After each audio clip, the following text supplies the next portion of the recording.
We're in the home stretch, I promise. Now that we're able to validate the payment request, we have some form of UI state going on here to handle loading and unloading. When we successfully do a payment request, we want to clear the cart. This is extremely important because if we don't clear the cart on success, then you're just going to end up paying for the same thing again. You don't really want to do that. And on top of that, we also want to potentially leave the name intact. We don't want to set name to an empty string. If you come back to the cart at some point, you may want to fill it in again. So it's important to know that in this portion of the app is where the majority is going to happen. But now what we want to do is we want to send you to a different screen in case you do succeed. And so to do that, well, right now, if we go to App Navigator, what we're going to see is that our App Navigator is loading the checkout screen. So maybe we need something a bit more robust, like a checkout navigator. And by creating a checkout navigator, we could potentially create a more robust end-to-end flow for the user in terms of navigation. So let's import checkout navigator from // or // checkout.navigator. And so right now what we need to create is over here in navigation, we'll create a new file, checkout.navigator.js. And in checkout.navigator.js is where we're going to build out a new stack navigator. So for us to do that, first of all, let's import our checkout screen here. And then let's go into the settings navigator.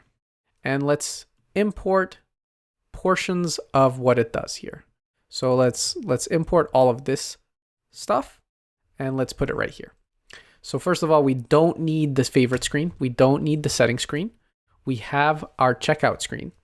Now, instead of a settings stack, what we're going to do is we're going to call it a checkout stack. And down here, what we're going to say is export const checkout navigator is equal to a function that will return checkout stack dot navigator. And we're going to put header mode to none. And then we're going to close this one off and we're going to start building our navigator.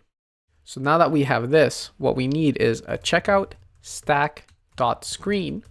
And we're going to give that the name of, you guessed it, checkout. And by doing this, now we can give it the component checkout screen. All right.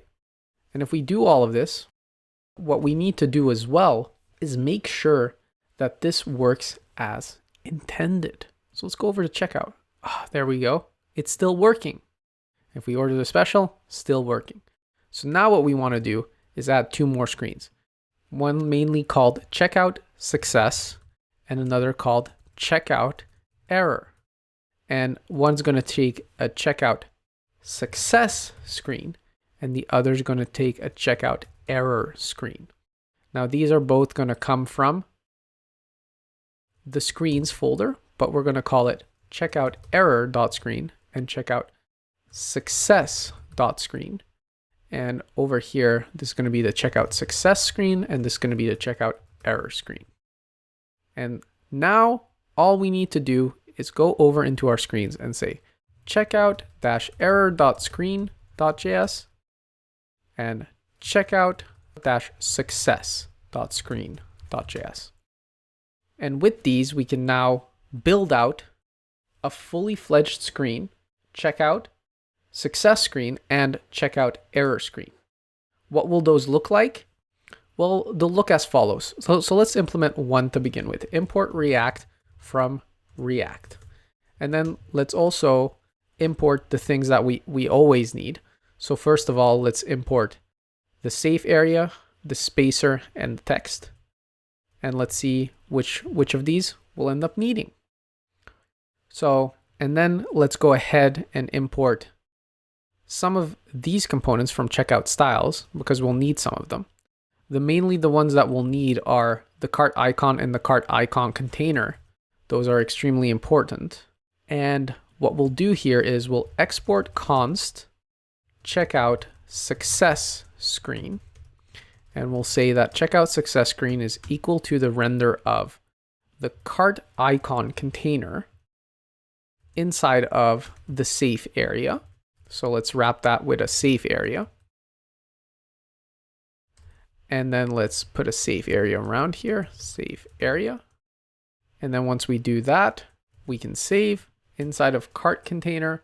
We can put the cart icon, and we can say icon is equal to check dash bold. And we can close off this one. And we'll need some text. So we'll say text variant equals label. And we'll say inside of that text, we'll put success and slash text. So here we go. Now we have our success screen. We don't end up needing our spacer. And then we'll copy all of this and we'll build out our error screen. So for our error screen, it's going to look a bit of the same, except we're going to call it error screen. And we're going to say instead of success, we're going to pass in an error. And we're going to get that error from the route. So the route is going to get a parameter. So we're going to return here and we're going to say the route is going to get a parameter. So const error is equal to route.params, and we'll default the error to an empty string just in case.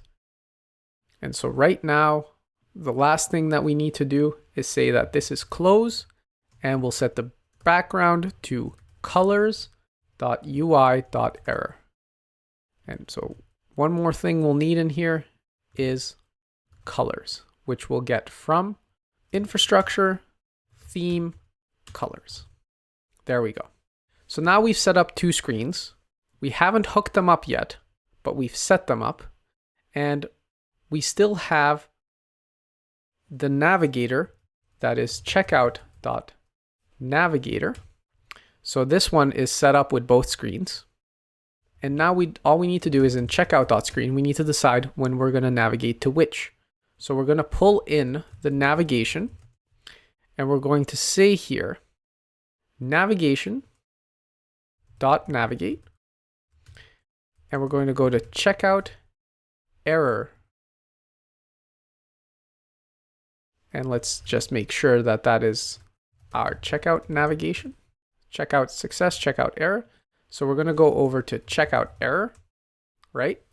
But now what do we do? Because now we need to supply it with a specific error in order for us to be able to utilize it properly, right? And so the way that that looks here is at this level of the checkout error, well, our error is currently, please fill in a valid credit card, because we don't have one. That's the error that the user should see. Okay, now over here, the error can be simplified to just take in the error variable. And up here, we're going to be navigating to checkout success. No error, no param for the route, no nothing. And by doing this, we've now handled 3 use cases in one function. Now let's see what that looks like, because we haven't tested it out just yet. If we go over here and we order the special and we say pay, please fill in a valid credit card. So if we hit checkout again, we're going to go over here, Mobini. And if we hit pay again, it's still going to say, hey, fill in a proper credit card. Don't play with me. The app is pretty serious at this point. And then if we fill in 4242, our valid credit card, now if we hit pay, it's processing the payment. Oh, we hit the success case. We went all the way to a successful payment. And now if we hit checkout, our cart is empty. And we can rest assured that our payment has been processed properly in the payment intents. We can see Mobini over here, right?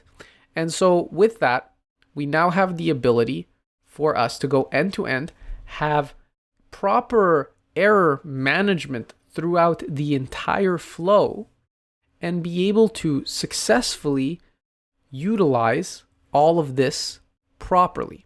But there's one more scenario that we need to catch here, right? Because we're only handling the payment flow. We're not handling the errors that may potentially come in when the credit card errors, the credit card input.